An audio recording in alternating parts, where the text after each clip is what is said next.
Okay, so let's begin this session. My name is Sharon Golan-Yaron. I'm the program director of the Lieblinghaus, the White City Center.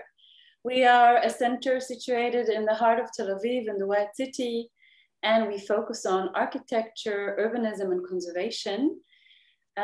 We are situated in a historic building which is listed from 1936. And this was actually sort of the start also for our event here, as the search for how to make an iconic building accessible to the public and how to engage people with the building itself, also making them curious to explore the building, not only in its historical sort of side, but also in a more contemporary way, or how can we relate to this sort of heritage, was our quest from the beginning. And we just opened 1 year ago. So for us at the Lieblinghaus, this discussion together with our partners, which I'm going to introduce in a short while, is very interesting, as we want to really understand how a building tells a story and what is the right way to bring those historic buildings to life. So I'm very, very happy to have a wonderful team of very powerful women here with me, which also share the same sort of passion for these historic buildings like us. Each of them runs their own building, and we will explore together how things are done both in France and the States and the Netherlands. Also, Natasha Drebe, the executive director and founder of Iconic Houses, will give us a little bit of a overview of other iconic buildings, and hopefully together with you participants we'll be able to then form a sort of a mutual discussion about how to curate an iconic building and make it relevant for today. So Natasha Drebe is going to, I hope I'm producing your name right, you'll correct me later. She will start, and then afterwards we will have the chief curator and creative director of the National Trust of Historic Preservation site, the Glass House, Hilary Lewis. The Glass House, she will introduce, is a former home of the architect Philip Johnson in the US. And then we'll have Asedas Olsodoft, I'm sorry, but I can't pronounce this name, so you will correct me here as well, director of Maison Louis Carré, which was designed by Alto in France. So each of our participants will have a chance to show their work. And after approximately 45 minutes, we'll get together again for Q&A. And you're most welcome to just, text the questions here in our chat box so we can engage them later with the participants. So this is my introduction. Natasha, I'm very happy and excited that we managed to do this together. And I welcome you to start, please. Okay. Do you see my presentation? Yes. On big screen, everything okay? Yes, big screen. Okay. Well, Sharon, thank you for inviting us and for putting this program together. I'm also glad that we expand and we meet each other now quite frequently, started in Frankfurt, now in Tel Aviv. That's wonderful. So how a building tells a story. Oh, my name, by the way, is Natasha Drebe. It's a terrible name in English. Drab has not a very nice connotation, but in the Netherlands it's Drebe, and very normal. So how a building tells a story. In our case today, it's more specific how a house tells a story. And here you see our homepage of the Iconic Houses website. And it shows the modern house museums from the 20th century. They are a small group or niche, as you like, in the cultural arena. But there is a particular audience on a global scale that is interested in these laboratories. And there are quite a few. There are 150 of these architects' houses together. And they form a unique category of sites that are open to the public. Whereas the buildings are located all around the world, the professional issues that concern managing the sites are more or less the same. So Iconic Houses was launched in November 2012, and it's the international non-profit network connecting architecturally significant houses from the 20th century that are open to the public as a house museum. And the platform also is a knowledge center for the professionals, focusing on advocacy, conservation, management, and cooperation. And you see, oh, hey. Why? Oh, yeah, here you go. Here you get an impression of the houses, some you may be familiar with. But the theme of today is how we tell the stories of these houses. And these are the 6 topics that I briefly want to go over. I only have 10 minutes and I'm not allowed to talk too fast, but apologize if I have to, because I want to touch upon these issues briefly. First of all, I want to tell you briefly how these architecture house museums came into life as a new typology. Then how the houses were considered as works of art in their communication to the public that visited them. Later on, the house became more a canvas for interventions. So the house became the background for other artists' work. And then also the houses need repeat visitors in order to create revenue. And they have all kinds of programming to seduce people to come more than once to visit their house. And then I want to show a few examples of how innovative technologies are borrowed from other groups or other professions, for instance, real estate or hotel business, and that is now also used in the museum world. And then the current topics that are important to connect with the audience is strengthening equity, diversity, inclusion, and accessibility. So how did these house museums, architecture house museums, came in the world? It started actually in London with Sir John Soane's museum.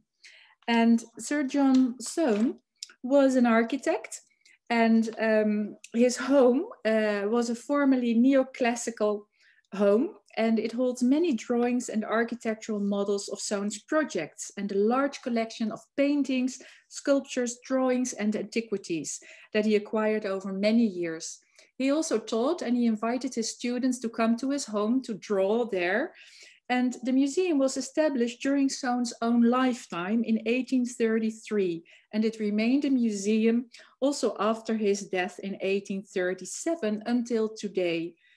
And it only allows 90 visitors at the same time, and so it often has queues outside, but it didn't change since his lifetime. So there are few labels, lighting is very discreet, and there's no information desk or cafe. And so when you go to this museum, it's famous to visit at dusk, because there is only gas lights and candle lights, which really showed the house as it was in Soane's own days. So this is actually the quintessential house museum, but from a different century. So when we talk about the 20th century, the first house museums were actually, that opened, were 2 houses by Frank Lloyd Wright. It was his summer house in Wisconsin, Taliesin, and his winter retreat in Arizona, Taliesin West. Immediately upon his death, after his death in 1959, these 2 of his houses and studios were open to the public. And although these were the first in the United States, there is another house by Frank Lloyd Wright that is actually considered, that opened to the museum just a few years later in 1964. which is credited of being the archetype of the architecture museum typology. And this is falling water. And falling water is a house that it seems as if all the families in the United States bring their children there as if it's part of their education, part of their upbringing. And by now, millions of people have visited the house. And I'm not exaggerating, because in non-COVID times, every 7 minutes, a group of 13 people enters this house. So that's a little bit about the start of these house museums. Then the houses were in the first decades mainly considered as works of art. Art historians wrote the stories, the scripts for the guides. And I was a guide at the Rietveld Schreuder house in Utrecht during my study architectural history. And I know that we considered this house also merely by its architectural features. So we talked about the style movement, about the colors, the red, blue, and yellow, the primary colors, how it was built, that it seems concrete, but it's brick and stucco. And so this is really the art historian way of looking at these houses, and many other houses that we're familiar with, like the villas of Le Corbusier, have been showed to the public in this way. But sometimes the houses were made so empty, all the personal belongings of the people who lived there were taken out of the house. There were no books on the shelves. It was so well restored, even the fresh smell of paint, that sometimes the houses were a bit too empty and too clean. While other houses choose to showcase the past more, that you enter the house like a time capsule that transports you to another era. But these houses need to program, because if architecture lovers have visited the house once, they want you to come back for the second or third or maybe fourth time in order to create some revenue. So houses that are situated in beautiful surroundings like falling water, for them it's easy because they can tell people come back in another season. It's totally different in spring than from fall. The smell is different. And in this case, falling water is of course in the winter when the waterfall is frozen, the experience is totally different because the sound, which is is so important at falling water, is then totally gone and it's totally quiet. But not all houses are situated so wonderfully in nature. So other house museums started to program theater or dance. And here is actually an example of a dance performance at the Schindler House in Los Angeles. It was a cooperation between the Mack Center in Los Angeles and the Glass House. And we see here a piece called Modern Living. The dancers Gerard and Kelly occupied these two modernist marvels. And La Pedrera, the Gaudi, UNESCO World Heritage Gaudi structure, apartment building in Barcelona, has this huge roof, famous roof. So they organize concerts, jazz concerts on the roof. Another example of programming for repeat visitors and in a more intellectual way is what House Ungers in Cologne does. Their unique selling point is a rare collection of architecture books. So they have original Vitruvius books, and they program lectures. No, not lectures. They program these evenings that are called Ex Libris. And they invite two well-known architect, contemporary architect. In this case, you see Rafael Moneo on the left, and an architectural historian. On the right, you see Jean-Louis Cohen. They invite these two people to come to the house and to speak about one of the books out of the collection. And in this way, you make the collection relevant to the topics of today by having these people reflect on the content of these books. Another new way of looking at these houses is taking the house as a canvas for interventions. Very important here is the reversibility of the intervention, of course, because the houses are listed monuments. And also in this example of the Sir John Soane's Museum, they told me when I visited it that they only have interventions, they invite artists, and the artist may only add their intervention to the collection, because if they would take out a part of the collection and substitute it by the intervention, people who come from Japan or Australia all the way to London to visit this house would be disappointed, and they don't want to change anything in the house in the normal way they present it. So the intervention may only be additional to what is there. Another intervention that showed how you have to manage expectations of your visitors is the intervention in the Sonneveld House in Rotterdam. The artist or designer Petra Blaise had all the floors, made mirrors on all the floors of the whole house. And so an important thing is that these interventions can never last too long. So some museums decide to only do it 1 or 2 months a year, and explain that very well to the public. So if you come from Australia and you want to see the Sonneveld House for the first time, you don't want to see it with mirrors on the floor. You want to see it as pure and as well, that the whole integrity of the original design can be experienced. And so that is an important part of the learning curve of curating these houses. So the reversibility, you can also see here, apologies for the bad photos, but I found this intervention in the Mies van der Rohe in the Barcelona pavilion in Barcelona. And Sana made these acrylic curved walls, and this project intentionally changed how one could move through the pavilion. Adopting innovative technologies for interpretation and education to accommodate new demands in a changing world.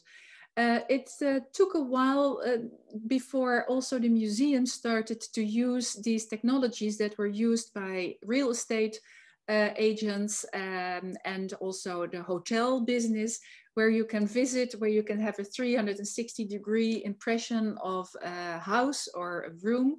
And because I think we felt it was a bit too commercial, it didn't feel as if it suited our house museums well. But now it's used by several of the house museums in our network. And I show here the Robin Boyd House in Australia. And using drone footage also gives a very good impression of how this house is sited, because from the photos I could never tell. And once I saw this image with the drone, I immediately understood the house much better than I had done before. And you can get so much information when you enter the house with this Matterport. You can tell so many stories, and people can just go through the house and click on whatever they're interested in. So this is totally, well, quite new for the house museums. Another example that I want to show you is the virtual reality, a video guide by Casa Batlló in Barcelona, also Gaudi. The owners of Casa Batlló are the owners of the Chupa Chup factory company. This Chupa Chup is this sort of sweets for children. And you can tell that they are used to work with advertising agencies. So they have a very different way of approaching the house, more in a commercial way. When you watch the video that explains this virtual reality, it's a sort of Disneyfication of the story of Batlló. So what you see here is the house, Casa Batlló, has no furniture. So the two top photos are the house as you see it, but on the bottom you see when you have you get a device as a visitor, and when you have the device, just you put it in front of you, and everywhere where you look with your device, you see how the house was with furniture. So this could be a solution for houses that have no collection of original furniture, and they do want to give the people an impression of how the house was when it was used. Yes, and on here, to strengthen diversity and inclusion, all the issues that are important today, is very important if you don't want to lose touch with your audience. So I give you some examples of how our house museums deal with it.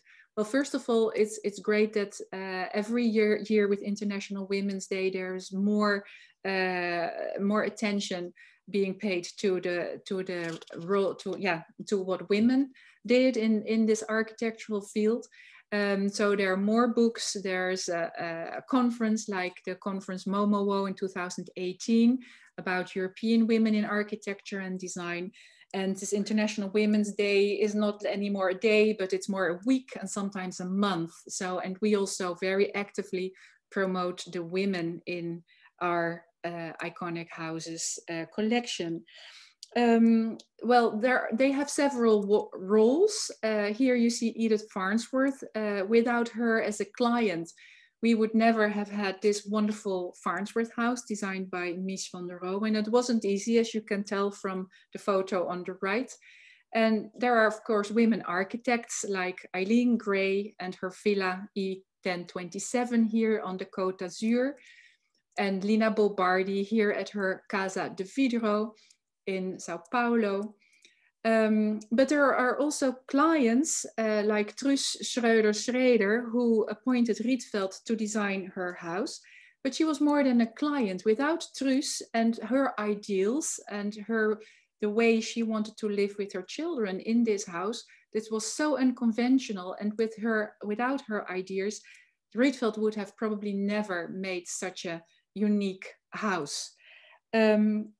And other women have played important roles, the wives of architects.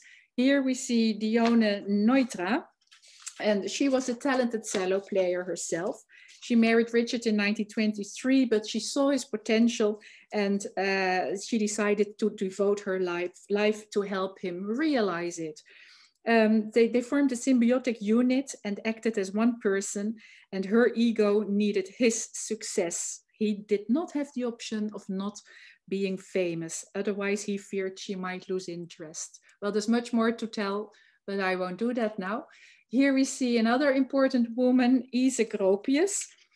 She worked in the book trade in Munich, and she met Walter Gropius, who was the first director of the Bauhaus in Weimar, during one of his lectures in 1923. And they married the same year. Ise gave up thoughts on independent career and entered the service of the Bauhaus as a secretary, editor, organizer, and equal partner for Gropius. Walter Gropius affectionately called his wife Mrs. Bauhaus. And in an interview in 1986, she said, "The Bauhaus idea became my second self. Once you're infected with it, it had effects on every aspect of life." Another issue, of course, is racial equity. And here we see Paul Revere Williams and the house that he designed in Palm Springs for Lucille Ball.